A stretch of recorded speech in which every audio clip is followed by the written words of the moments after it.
Good morning, everyone. Honor and a pleasure to be here. This is actually my first time both attending hardwear.io and speaking at hardwear.io, so super excited to be here and learn from all of you this weekend. I'm going to be talking about hacking the MBTA from 2008 to present, unfair advantage. So who am I? My name is Bobby Rauch. I work at Fortune 500 Red Team. I co-host the Cyber Idiots podcast. I've also done a whole bunch of research on the side over the years, ranging from Google's top-level domains, transit systems, Microsoft Teams, and the Apple AirTag. I've also spoken overseas a few times. So today we're going to be talking a lot more than just hardware or IoT or transit systems, but this is more a story of complex and legacy system design, how vulnerability likelihood and severity can change over time with rapid changes in technology, the importance of open source intelligence, or OSINT, and also the process of disclosing vulnerabilities responsibly to a government agency that does not have a vulnerability disclosure program. So first off, what is the MBTA and what is the CharlieCard? So the MBTA is the Massachusetts Bay Transportation Authority. In Boston, we just call it the T. So in this presentation, if I refer to the T or riding the T, it's pretty much the system of subways and buses in Boston. It's one of the largest transportation systems in the United States. And unlike other cities in the United States, like New York and San Francisco, that supports like an app or a tap to pay like Apple Pay, the Boston uses something called the CharlieCard. So this is a CharlieCard. It's basically a Mifare classic card, a transportation card, and you can refill it at one of the internet-connected vending machines throughout Boston. And that's also where you can purchase a CharlieCard as well. So you go up, pay with cash or credit card, and it dispenses the CharlieCard. So to start this story, we have to go all the way back to 2008. So in 2008, a group of MIT students planned on appearing at DEF CON. They didn't get in touch with the MBTA. They just submitted a talk to DEF CON about a whole bunch of vulnerabilities, not only in the CharlieCard, but also the Charlie ticket, which was the mag stripe tech they were using at the time, and also a whole bunch of other shenanigans that they did with the MBTA. They were finding keys left around and walking in MBTA offices and a whole bunch of stuff you would expect college students to do. So the students were famously sued by the MBTA in federal court, and the MBTA was actually successful at the time in getting a gag order preventing them from ever appearing at DEF CON. So the limited slides were later posted online on MIT's website, and the PDF was circulated. But the only thing we heard later on was from the public court filing. So part of the irony was the MBTA didn't want any information getting out about the MBTA's issues. But as part of the process of filing for a gag order in the United States, you have to provide reason for why you don't want this information to get out. So they had an expert come in and essentially outline all of the issues with the CharlieCard and the Charlie ticket, which later ended up obviously in the public records. So the expert they brought in, this was with the Charlie ticket specifically, but there were some pretty big claims made in the public court filing at the time.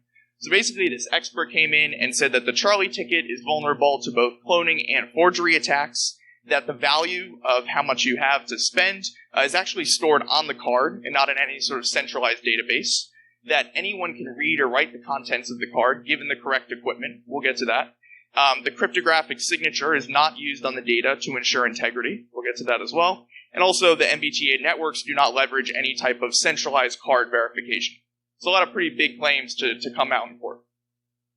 And they also outlined this very futuristic high-tech scenario of someone walking through the streets of Boston with a high-gain antenna, essentially copying people's CharlieCards and then using them as a fare card to ride the T for free. And the only output we ever heard from this was basically the MIT students were barred, they ended up getting in touch with the MBTA, and the students worked with the MBTA to remediate all of these vulnerabilities. Or that was what we were told. So let's fast forward now to 2016. MIT once again comes up. So at MIT, all the students have student ID cards that basically are used to tap into buildings, the cafeteria, etc. And in 2016, MIT's Office of Physical Security essentially wanted to merge their student ID cards with the CharlieCard. So this way students could have one single card that they could both use to access buildings on campus as well as ride the city's transit. So the MIT Physical Security Office was figuring out how to go about doing this, and in the process they recognized, hey, given the proper badge reading equipment, like a Proxmark, it's actually really easy to clone or potentially copy the CharlieCard. So they reached out to the MBTA and told them this information. And this was not public record at the time. I later learned of this story from the MBTA themselves. So as a result, the MBTA implemented a series of measures. So they added cryptographic checksums to the card that prevented you from altering any of the values on the card. They added a counter that essentially keeps track of the number of rides taken, and they implemented a monitoring script. So essentially, as you repeatedly ride the T, your transaction counter continues to increase, but if they ever noticed that a transaction counter was repeatedly decreasing, maybe this was a sign that someone had cloned the card and was using it from a previous snapshot in time. So this was how they were going to go about, instead of revamping the whole system, just monitoring for fraud. And another thing they did was they started monitoring for magic byte commands. So essentially, the Mifare Classic cards that the MBTA uses is like the official Mifare Classic card from NXP Semiconductor. Now, over the years, kind of these low-cost cloning cards have come to market. You can buy them from AliExpress. They're produced in China. And essentially, a unique feature of these cards, they act in the same way as a regular Mifare card, but those Chinese cards respond to this magic byte sequence. So essentially, in order to read or write to that card, you essentially send it a hex value of 0x40 or 0x43, and then you can go ahead and read or write to that card. So essentially what the MBTA did was they added features to their refill stations where you would tap and refill, and if cards responded to that magic byte command, they would know it wasn't a legitimate Charlie card, but one of these clones, and someone was trying to defraud the system, essentially. And this, all of this I later learned from the MBTA, but this was as a result of MIT's report. So now we fast forward to 2019. So in 2019, a researcher from the NCC group in Boston, he decided to start messing around with the CharlieCard. And he demonstrated how you can essentially capture the handshake that occurs between when the card taps against the refill machine, and then you can conduct using a Proxmark or other badge reading tool, sort of like a hard-nested cryptography attack, where if you're able to basically crack one key, you can then crack the rest of the keys that protect the CharlieCard. And he does vaguely allude to the fact that many of the issues in 2008 might still exist. He also refers to the fact that it might be possible to ride the T for free using NFC technology that you find in phones. But he stopped short of proving anything out or outlining it specifically, likely for the fear of legal retribution given the history. And he quietly posted this on his GitHub repository. I ended up finding out this after I had conducted my research, and he did attempt to share it in 2019 with the MBTA, but he didn't hear back. And the MBTA likely was familiar with a lot of this information after MIT's 2016 report. So now we get to the Flipper Zero. So, I excitedly, one of the first people to get the Flipper Zero, comes in the mail. I rummage through my drawer immediately to see all the, arcade cards and hotel keys, etc., that I can tap against the Flipper. And sure enough, the CharlieCard is recognized as a Mifare Classic card. And you can see here that the official Mifare UID associated with this card is actually the CharlieCard serial number, or the card number that's printed on the front. So 0x14FC63F resolves to basically that 352 serial number on the front. So cool, it's recognized. But then there's another feature which allows you to then read the card. Now I tried reading every single card I had, but none of them worked. But sure enough, the flipper says complete, and it says it was able to read 32 out of 32 keys. So immediately I wanted to know, well, what does this mean? What was different about the CharlieCard? And what's going on behind the scenes? So we can look at an example Mifare Classic card dump. So essentially there's 16 sectors of data, and each data is comprised of 4 blocks. And in each sector, there's 2 encryption keys that protect the data in that sector. So there's a key sort of in the A column and then a key in the B column. And essentially if you have the A key and you have the B key for a given sector, you can then read the data in that sector. So essentially what the flipper's talking about when it says 32 keys is it was able to basically figure out what the 2 keys were for each of the 16 sectors. So what I wanted to understand next was, what about these 16 keys or 32 keys what was so unique about it? Were they using the same keys as some other transportation authority? Were they using a single encryption key for all 32 of them? I was still confused. And this is just an example of when you have all 32 encryption keys and you plug your flipper 0 into the computer, you can go ahead and view the full hexadecimal output of all the sectors of data. So this is an example of like a .nfc file that the flipper 0 produces, and then you can look at the output on your computer. So I decided to dive into the flipper 0 firmware. Luckily, it's open source and available on GitHub. So looking through, basically the flipper 0 doesn't have the ability to conduct a hard-nested cryptography attack or really any other cryptography attack against Mifare classic technology like a Proxmark does. All the flipper is doing is it's iterating through one long list of basically known Mifare classic keys, and it's trying to see if it can guess all 32. So it's basically just conducting a basic brute force attack. So as I looked through the flipper 0 firmware, I found the list of keys that they were using. And there's basically an amalgamation of like hundreds of keys from all different sources, from data leaks, paste bins, GitHub repositories, and there's even specific vendors called out, like the Moscow Public Toilets and a bunch of other weird ones. But there was no mention of Transit Authority, Boston, nothing at all. So what I decided to do, I said, let's go ahead and work backwards. So let's just go ahead and look at the first sector of data. We can pull the very first encryption key in the A block, and we can look at those 6 hex bytes and see if we can trace it back. Where did this come from? So we're just going to pick the first one, which in this case is the one that begins with 3060. So this is the very first encryption key protecting the first sector of data. So as I grepped through, it turns out that this encryption key was in the middle of hundreds of other lines, but basically at the top it said that this key came from this user's repository, Iceman1001. So let's go ahead and take a look at that repo. So it looks like this user, Iceman1001, forked the official Proxmark 3 repository from Proxmark, and basically said, let's go ahead and keep a running list of all the Mifare keys, sharing is caring. So this is a separate list than the official Proxmark one. And if we go through the entire commit history, looking for exactly where that key comes from, you can see here that on February 19, 2018, a user by the name of Tux the Mad Penguin, a reference to the Linux logo presumably, basically makes a commit and says, adding MBTA keys, same for every card. So definitely an interesting finding to stumble across. And sure enough, there were all the encryption keys for the CharlieCard. So presumably this user conducted like the hard-nested cryptography attack that Will from the NCC group had outlined, basically cracked all the keys, and then uploaded to this repo. So sort of through this strange supply chain, these keys end up within the flipper 0 firmware. Okay, so the flipper 0 is a new technology.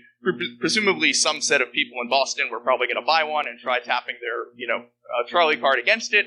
But I was curious, where else might these keys have ended up? If it ended up in the flipper, it probably ended up in some other interesting places. So if we look at Mifare Classic tool, you can see here it's a super popular app with over 1 million downloads. It's the most popular sort of Mifare app in the Android App Store, and essentially provides much of the same functionality that the flipper does when it comes to Mifare. So the ability to read and write cards. Well, actually, the flipper now has the ability to write to Mifare, but back when I was doing this research, it didn't have that ability. So it provided some additional functionality of reading and writing that the flipper did. And basically, essentially any Android phone supports this app and supports the ability to recognize Mifare Classic cards, because most Android phones use an NFC chip, which is made by NXP Semiconductor, so naturally their chip, they allow support for Mifare Classic technology. And that's one of the reasons it works with Android and not for iPhone, because Apple doesn't use the same NFC chipset. So essentially, the Mifare Classic tool app, luckily the code is also posted on GitHub, so super easy to take a look at it as well.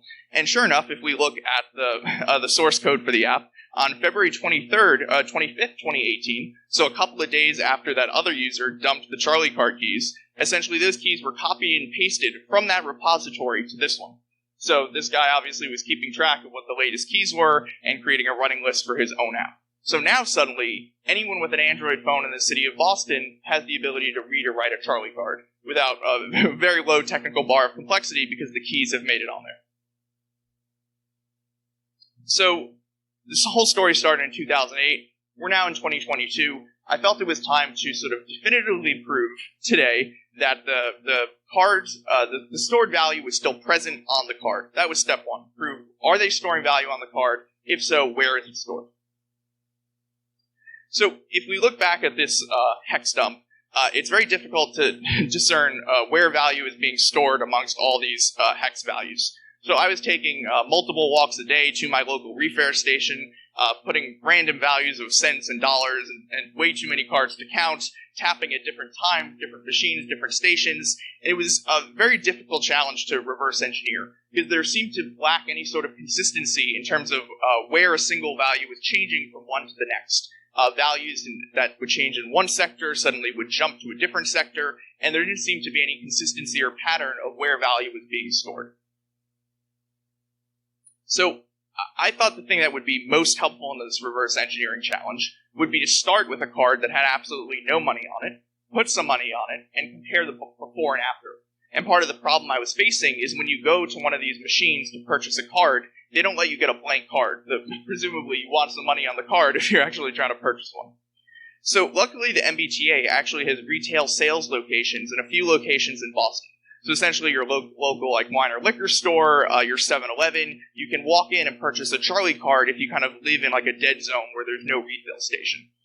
So I walked into my local one. I begged them if they could please give me a CharlieCard with nothing on it. She gave me a strange look, but she said, sure, they're free, and she gave me a couple of blank cards. And that was kind of the step I needed to figure this out.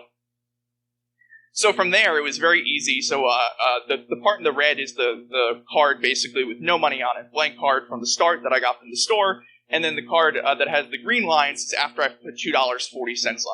So now using diff checker, we can see, comparing the left and the right, we start with 0, 0, 0, 0, and then the value jumped to 0, 1, E0.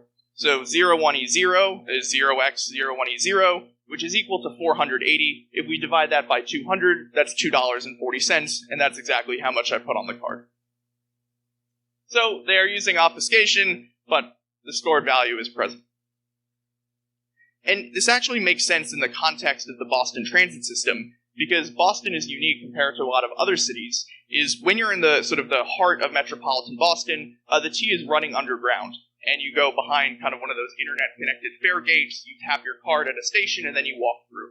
But as you leave Boston and you begin to enter the suburbs, essentially the car leaves the ground and then begins to ride street level. And when it's street level, there are no internet-connected fare gates. You get onto the car itself, and then you tap your card there.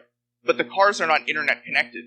So in order to know how much value you actually have on your card, without internet, they have to be storing the value on the card. So that's the reason why, still in 2022, looking back to 2008, this same sort of stored value is present. So now we go ahead and look at something called MyCharlie. So MyCharlie is an online portal where you can go and connect basically your card to an account. So you can put in your name and address, and then basically you have something linking your card to you. And they offer something on the MyCharlie portal, which is a reload your CharlieCard option online. So essentially it says that you can go ahead and pay online for some value, and the next day, when you go to an internet-connected fare machine or fare gate and you tap your card will be reloaded with that amount you paid for. So essentially they're using some server-side value that you pay for to then update the contents of the card. But what I wanted to know is, does it work vice versa? Is it possible that we can control the server-side value with the value on the card, and maybe the server will trust the card as the source of truth for how much value it has? So essentially what I did was I put $23.60 on a card. This was part of my random number testing. That's the weird amount. But I put $23.60 on my card, and I took a snapshot basically with my flipper zero at the time. So now I had a snapshot of the point in time of when that card had that amount. I then went ahead and basically refilled my card in person, and then I tapped it against one of the machines. So now my card has $60.35. And when I went home and checked my CharlieCard account, naturally, there's the updated value, $60.35. So what I did then is I went back to the fare station, and I tapped the snapshot with my flipper zero of when I had $23. And sure enough, now I had just lost myself $40, and the server reflected I was back to $23.60. So I said, you know what, let me go ahead and give myself the money back. I went ahead, took a snapshot with my flipper of when it had 60, tapped it against the machine, and sure enough, I'm back to $60. So in fact, the server is actually treating the card for the source of truth for how much value I had paid for. So this basically introduces attack chain number 1. which is the lost card. So when I go ahead and link, let's say John Doe at P.O. Box 3 in Boston with a Charlie card that I paid with in cash, now those two are linked. And basically I can go ahead and call the MBTA at any point and say I've lost my card and I need a new one. And they will go ahead and look up the last value that card was known to have, and they'll burn you a fresh one and send it to you in the mail. So essentially you can imagine a scenario. I put $100 on a card, I ride it until I get to 0, I go ahead and tap my flipper back at the machine showing I have 100, I call up the MBTA saying I need a new card, and now I have a fresh card in the mail. And this is an interesting attack chain, I think, because it bypasses any of the ride counter checks that the MBTA was looking for. It bypasses any of the magic byte checks because I'm never actually using a clone card. And it bypasses any cryptographic checks because I'm never trying to alter the value on the card. I'm simply using a snapshot of a legitimate image from a previous point in time. So this comes to attack path number 2, Gen2 cards. So I talked earlier about these magic cards that you could find on AliExpress. And as I was digging through kind of the different purchasing options for these cards, I came across this listing. And this is for a Gen2 card, MCT clone card. So immediately I was like, what makes this card Gen 2? What is MCT? And what does this give me compared to another low-cost card? So these Gen 2 cards, as explained by Lab 401, basically are these new cards that were engineered that don't respond to those magic byte checks. And when they refer to MCT, they're talking about the Mifare Classic tool, which is that Android app where the CharlieCard encryption keys ended up. So this increases sort of the likelihood of this occurring because it's compatible with these Android devices and with the Flipper Zero, whereas prior those magic byte cards were not. So once again, new technology, new potential attack vector. So attack path number 2 is basically I put $100 on a card, I clone it to one of these Gen 2 cards, I ride it repeatedly until I get caught, and then I wash, rinse, repeat, and I can sell and distribute these Gen 2 cards. And I wanted to know kind of like when did this technology come about, because I had never heard or seen of these before. And just looking through the Internet Archive, if we look at Lab 401's listing of their version of the card, it seems roughly in 2019 these cards came out. So once again, a relatively new introduction to technology changes the attack vectors. And finally, we have attack path number 3, basically rewriting a CharlieCard snapshot to the CharlieCard itself. So what if I go ahead and I buy a Charlie card, I put $2.40 on it, I take a snapshot with my Mifare Classic tool on my Android phone, I ride the T, I get off, I burn back the snapshot of when I had $2.40 again, and I repeat this in perpetuity. And I bypass all cryptographic checks, all magic byte checks, and I never trigger the ride transaction counter because I'm basically just bouncing between 0 and 1, which their monitoring script probably isn't going to pick up on. So I needed to test this for sure and finally prove that riding the T was possible. I did do this in person. Unfortunately, I didn't capture a photo or video of it at the time, so I replicated it last week. So we have video. So step number 1 is Covert Disguise. When you're conducting a physical op like this in Boston, you must don the Red Sox cap and sunglasses, and then we can go ahead and get started. Okay. So basically what I'm going to go ahead and do is first purchase a card, put $2.40 on it. We'll pay with cash, of course. And this is one of the internet-connected fare machines.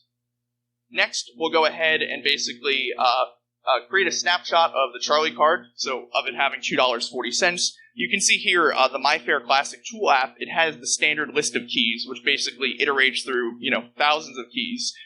Including the ones from the Charlie card. You can actually go in and make your own keys list of just the 32 that the Charlie card is using, and it'll finish in about 2 to 3 seconds. So now we have our snapshot of 240, and we'll go ahead and save that. Next, we'll go ahead and ride the T. We'll check our balance again, and you can see here now it reflects 0 because I've ridden one time. Now we can go ahead and burn back the snapshot of $2.40 onto the card, and we're able to do this because we have all 32 encryption keys. So we've successfully written. Now if we check our balance, we're back to 240 again, and I'm going to go ahead and take another joyride. And that's basically how you tap when you get on the T, is there's a little box at the front. So that was essentially what I did a year ago and then last week.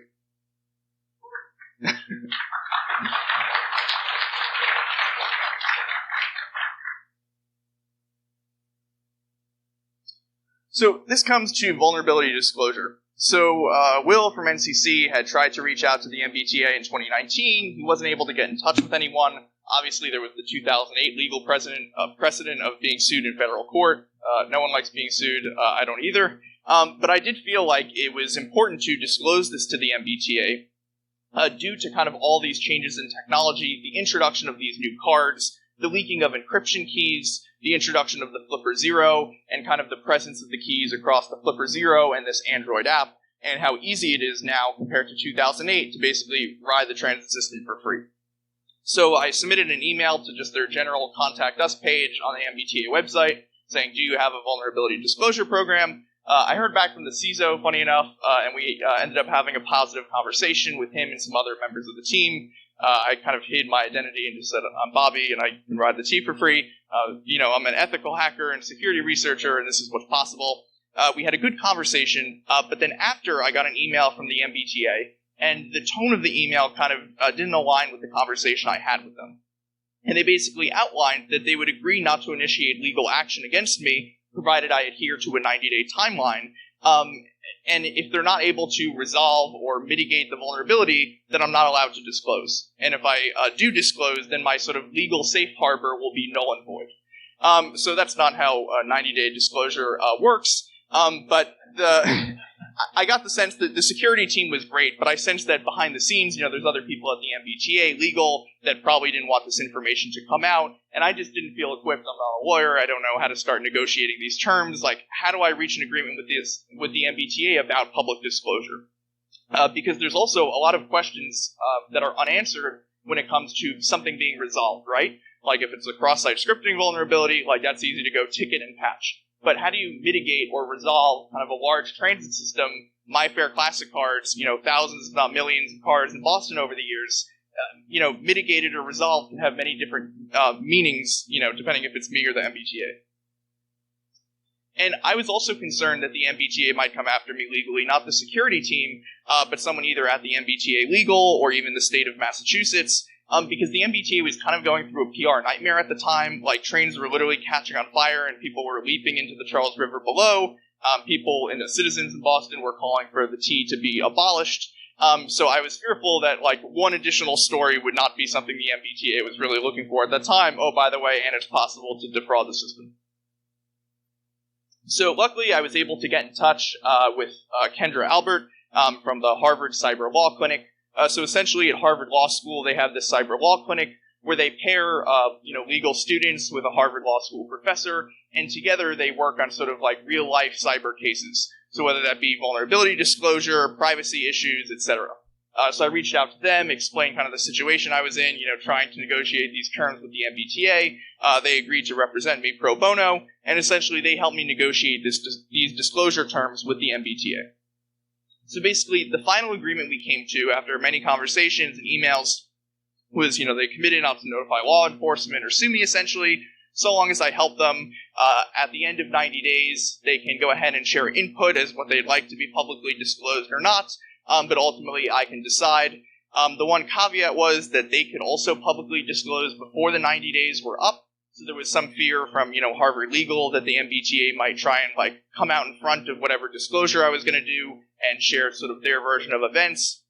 Luckily, that didn't end up happening. But I was happy enough with these terms that basically we could, agree to a public disclosure together. And at the end of 90 days, I could share the research that I was hoping to share.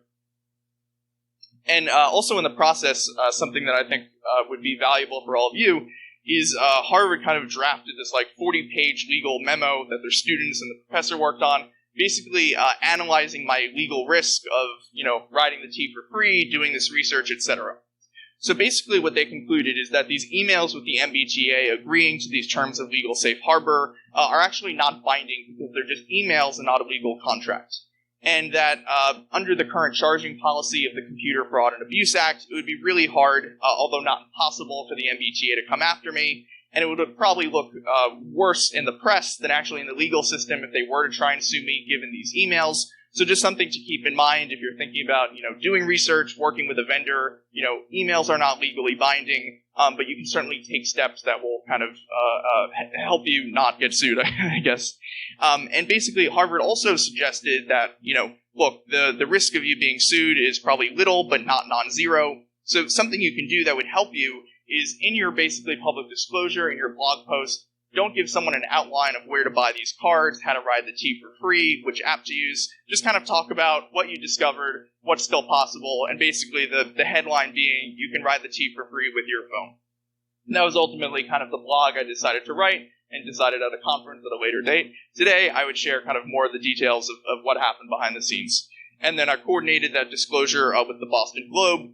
There was a headline, Unfair Advantage, which is where the title of this talk comes from, that you can ride the Boston Transit system for free with your phone. And basically there was a little blurb in the article about how the MBTA now has a positive relationship with security researchers and that this is a step for them in the right direction. So it is true. Yeah. As part of the disclosure process, I did, suggest several remediations. Obviously, they can't quickly revoke every Mifare Classic card that they're using in the system, but I did suggest that they do a better job of server-side validating and tracking card values, so there should always be an associated transaction anytime there's an increase in the card's value. As the CharlieCards are tapped against the machines, they should be regularly rotating the encryption keys, so they're regularly changed, and so they're not all the same across every card, because the likelihood is someone else is going to go ahead at some point in time and crack the keys and upload them. So if you're regularly rotating them, that mitigates the risk slightly. And also they should upgrade to ideally like a tap-to-pay system where you're not using a card at all, but upgrade to a more secure Mifare technology if that's the route that they choose to go down, like Mifare DES Fire. Ultimately, they said that they improved system monitoring efforts for fraudulent rides, and they increased headcount of personnel dedicated to the system offered. So basically what it sounds like is before, no one cared about this, now we're going to assign someone to care about it, and we'll see what fraud we can catch. And I think they were hoping that, I guess for the past 4 or 5 years, there's been talk of this AFC 2.0 system rolling out in Boston, so this tap-to-pay with Apple Pay or Google Pay with your phone or credit card. I think it was supposed to roll out in 2021. There was an article last week that now it's not going to be rolled out in 2024. It's hundreds of millions of dollars over budget and 3 years behind schedule. And recently there was another headline that they started to install these credit card readers, but they don't do anything yet. So they're just boxes sitting at these stations. So it's going to be many more years of this system being in place. And even when they do roll out this technology, similar to, let's say, New York City's transit system that recently underwent a similar change, they still had to support the legacy cards because obviously you can't just immediately revoke them with people using these cards regularly, having a balance on them, etc. So closing thoughts, I think this highlights an interesting point around vulnerability, like likelihood and impact. So oftentimes you get a pen test, you get a report from the vendor, and they provide some matrix of finding of how they arrived at a certain severity. And they'll use a matrix oftentimes comparing impact and likelihood. So let's say in 2008, someone did a pen test of this system. They probably would have said there's a low likelihood of anyone, fraudulently copying their card, and there's also low impact, right? Like if someone has a high gain antenna and walks through the streets of Boston, maybe they could, capture a couple of cards and ride for free, but this is not a large-scale problem that the MBTA needs to care about. But if we fast forward to 2022, when the encryption keys are leaked, the Flipper Zero comes out, all these Android phones support the technology, suddenly your likelihood starts to shift up into sort of the medium and high. And so too does your impact, because a far broader audience suddenly is able to exploit it. So it's important over time to always monitor these, I don't want to say rapid, but changes in technology, because these things are not static likelihood and impact. They can shift, and they can shift very quickly. And if you rely on the fact that, we don't need to patch this vulnerability because it's rated a low severity due to a low impact and low likelihood, that can completely change. So whatever technology stack you're using, whatever system, continue to monitor what's happening in the world. So for example, had the MBTA been watching Discord servers of people get their Flipper Zero in the mail and saying, hey, my CharlieCard, it's recognized, and the Flipper Zero coming out and adding the ability to write data to it, which happened a couple of months ago. These magic cards that came to market. So had the MBTA been looking out for these things, and had they been, looking for keywords across the internet, MBTA, had they been tracking GitHub repositories for every mention of Boston Transit MBTA, They might have spotted that someone had cracked their encryption keys and had uploaded it to this repo. So it's important to, leverage open source, OSINT where you can, and to track these things to, better help secure you and your organization. Happy to answer any questions you have on stage, off stage, but it was an honor and pleasure to be here, and thank you so much for having me.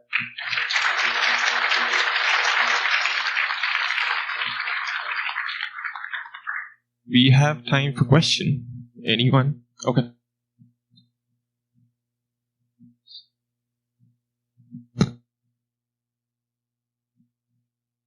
My website, if you want to follow my research, that's the QR code. Quick question. During your discussions, have you ever heard any numbers regarding the total purchases versus claims across the years?